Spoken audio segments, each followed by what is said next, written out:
Yeah, hi. Let's give you a little sales tip now, which is going to be very useful for you. Whatever you're doing, if you're selling mortgages, insurances, financial services, whatever it is you sell, there's often a case when you need to send an email. And we use emails hugely nowadays.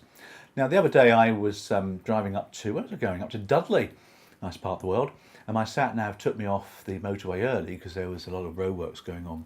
It took me through a number of small villages and towns on the way to Dudley. Very pleasant, very beautiful part of the world. All these villages and towns had massive speed measures to prevent you going fast.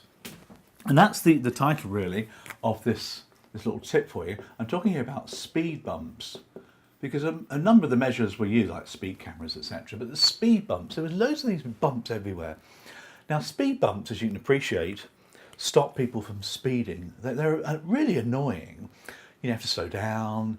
You might do your car damage, or tyres, or suspension, or whatever it is. But they do slow cars down, especially around schools and things, which is absolutely the right thing to do. And in the same way, I'm suggesting that you use speed bump concept in your emails. Because the thing about emails is people read them, but they read them really quickly, don't they?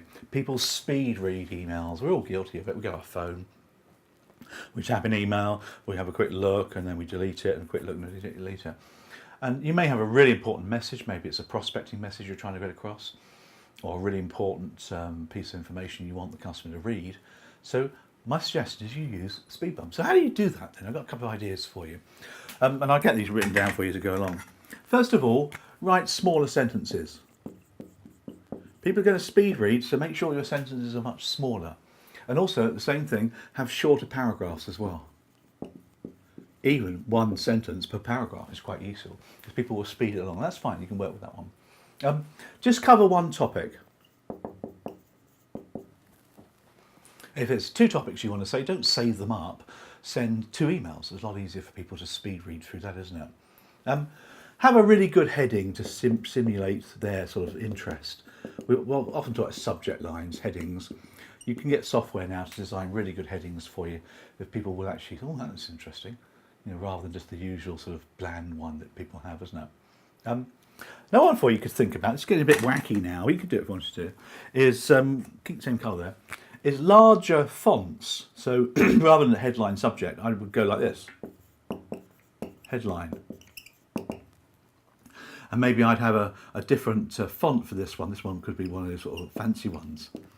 It looks daft. You can do it on email. Of course you can. Maybe not on your phone, but on PCs. People, whoa, what's that? It stops them. It's a speed bump. That's pretty clever. So you might want to have larger heading, different fonts as well. Colour an important paragraph. So here's red for you. So this paragraph is the important one. Colour it red. I'll tell you what, people will go straight to it, because that's the way people work. It's quite funny.